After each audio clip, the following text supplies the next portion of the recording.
Well, hello again, another video. This part is actually on the new Hornby magnetic couplings that they've now produced, and I've got one particular type, which is this one, which is the vacuum pipe ones, like that, and that is the actual number, R7399.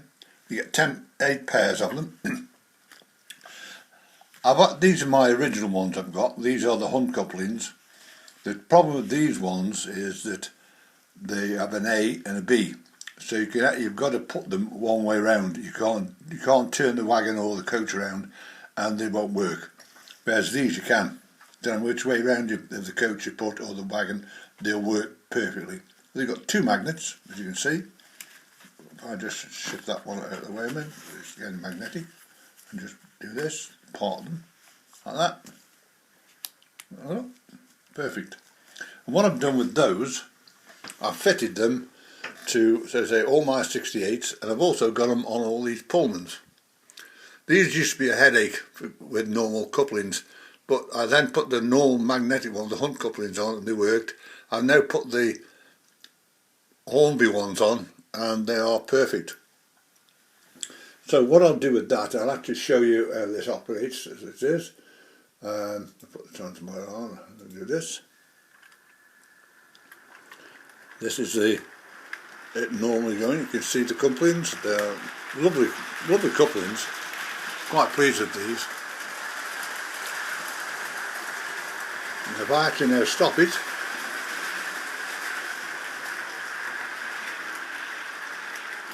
which is here, it doesn't matter where it stops, but it's stopped there. I now put it in reverse and do the same again, and it pushes them without any problems whatsoever. Look.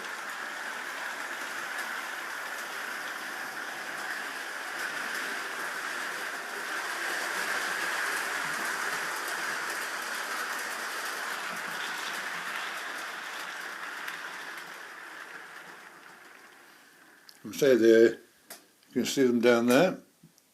So they work perfectly. I'm quite happy with those.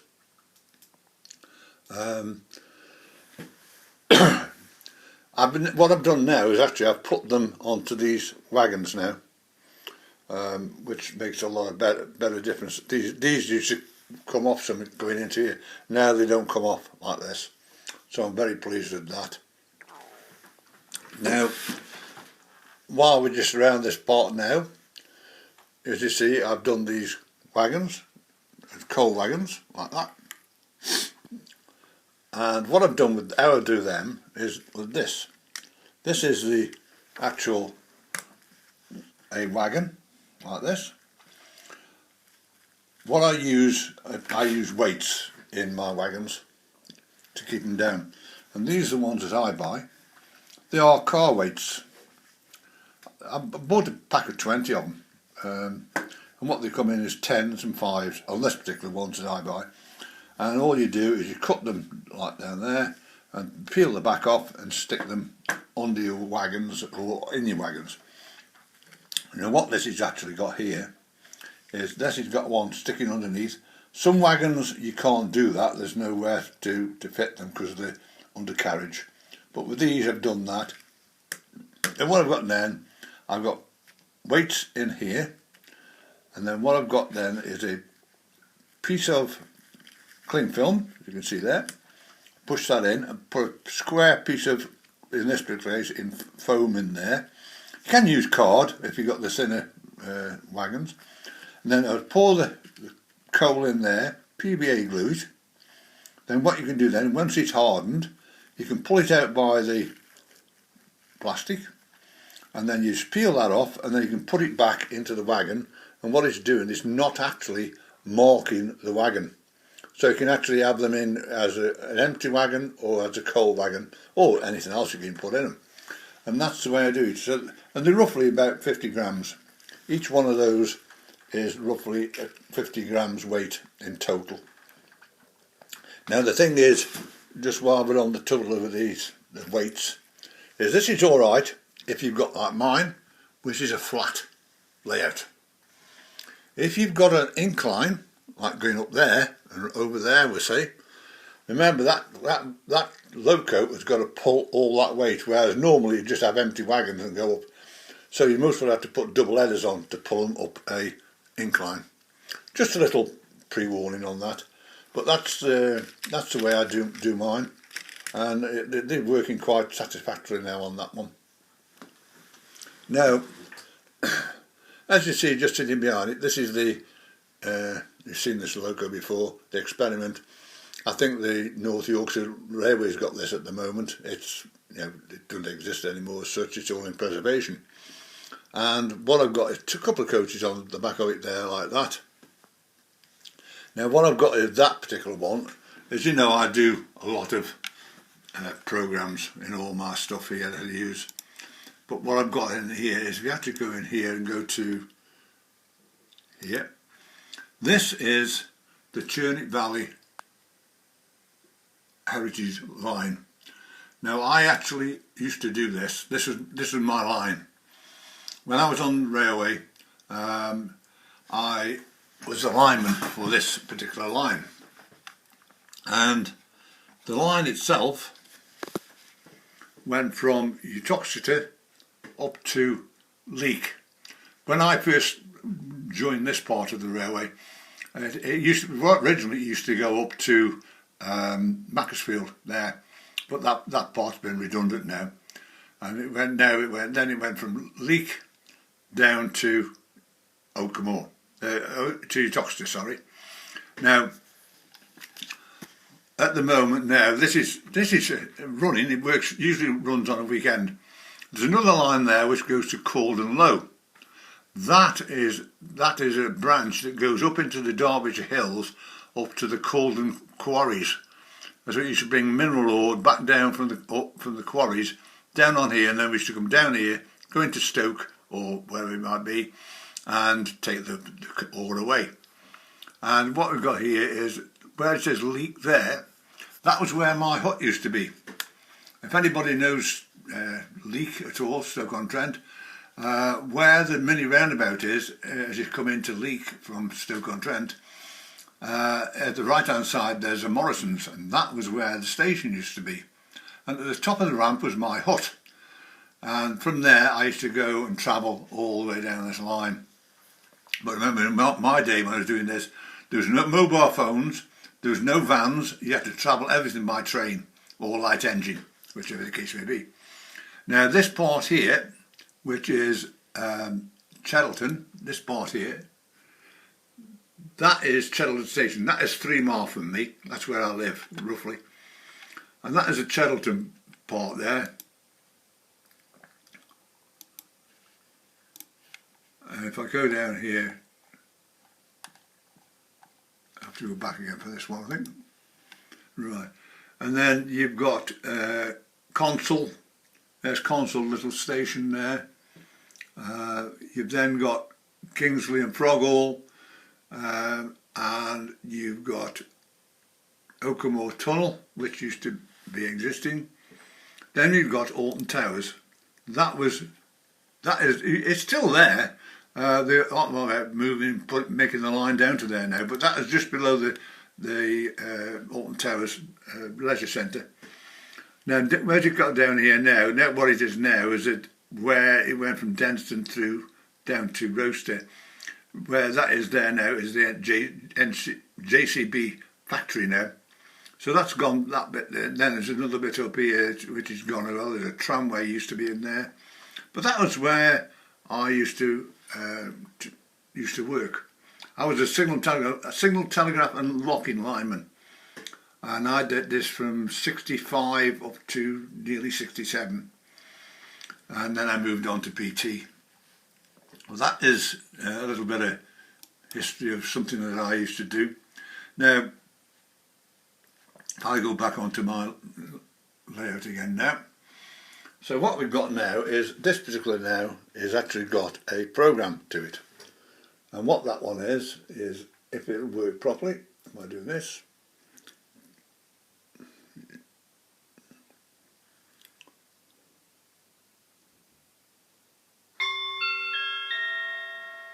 The next train to depart on platform 2 will be the 10:15 Holiday Special Service 2.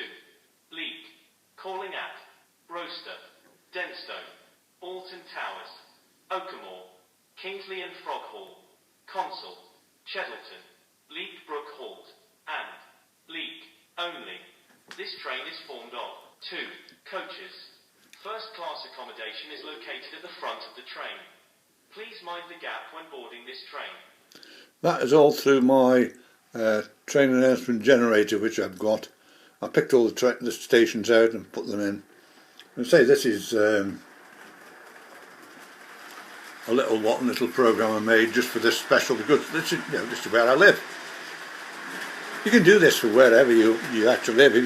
If you go and look for heritage sites, you can actually find a station like Gromont and all that. They're all on this train announcement system, so you can make your own little layouts up.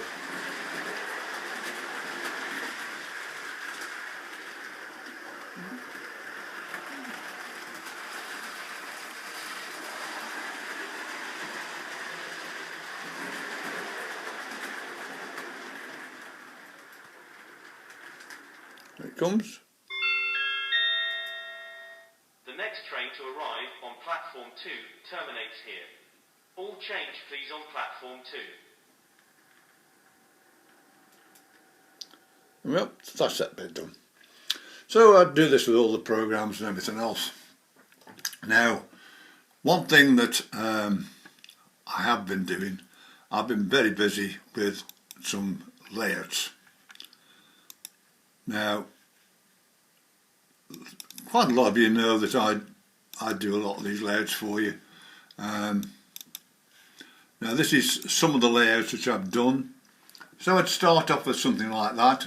You send me this track plan and I will build it from there, and I'll put the points in, make the points operate together, then put signalling systems in, put your train announcements in if you want them. And so that's what I start with. And this is another one which I did. So I say I've done hundreds of these things for people. From here, Australia, New Zealand, Sri Lanka, Ireland, Scotland, Wales. I do them for anybody. This is another one. This one is a picture of one which what part here was over here. And what it was is I actually revamped it to make it to go down there. So this is another one I actually done.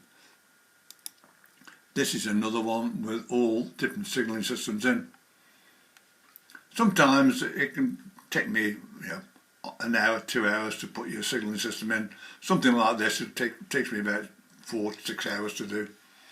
And what happens is once you've done this, when I've done this, we go through TeamViewer and I can put this back into your system in about 3 seconds. So you don't have to do nothing. I do it all. I don't charge. Let's put it right. So this is one that I did. Now what happened was is this, see how big this is.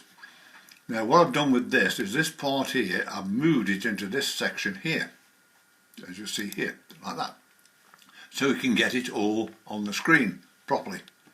And so say all the different signals operate through the points and everything else. And this one here is the one I'm working on at the moment, or most of it are done. I put all the points in for this gentleman. I've got them all working. Then I put the signals in, and then over a period of time now, over a few days, I've been online with him through TeamViewer, and I've actually shown him how to put these signalling systems in. And a lot of these here he's put in himself. I put the basic ones in, and you learn from that how actually to operate the points and signals together. So that is one thing that I've been working on. Also like the train announcements and stuff like that. So that is one, it's still ongoing. I did a train the other day which says, oh, it's going backwards, so 2 seconds, it's going forwards. So I can do that with your locos, I can do that with your track plans.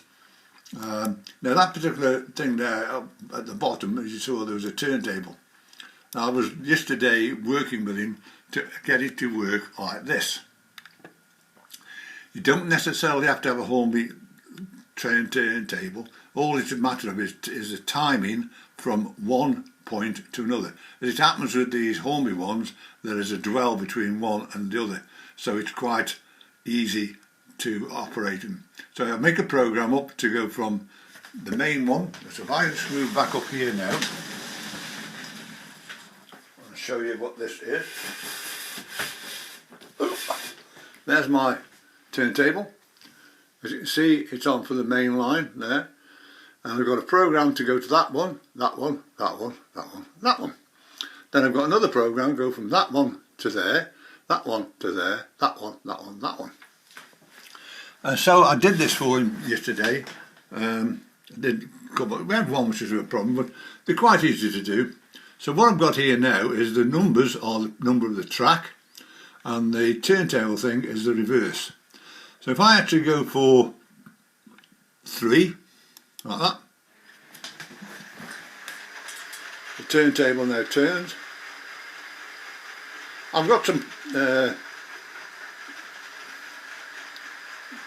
videos out on how to do this, how to do these things here. It's on a dwell now, you see, and it'll move again, then it'll move again, again, then it'll do another one.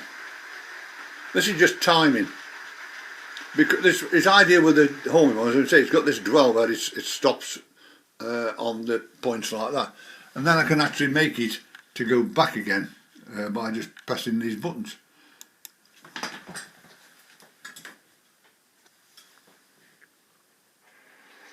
And here it goes back again.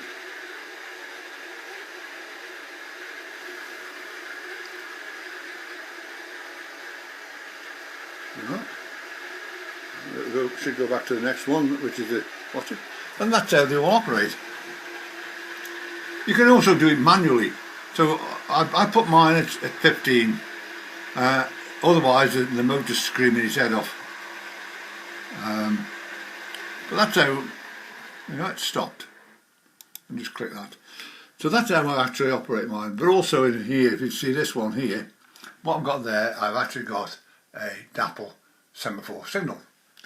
And I can do the same with this. This particular set of points here operated. So if I actually just click on there, the signal goes up. And all I do now is click this points back again. And it stops, because that is the line which you can't go through, because the points are set for that way. So all these things I can do for you. Things I say, with these track plans and stuff, I don't charge. It's free. It's fun to me to build them. I love doing them. So I can always do this for you. If you want me at any time, I'm on 01782 302194. My email address is there as well. Please subscribe, and I'll speak to you again soon. Bye.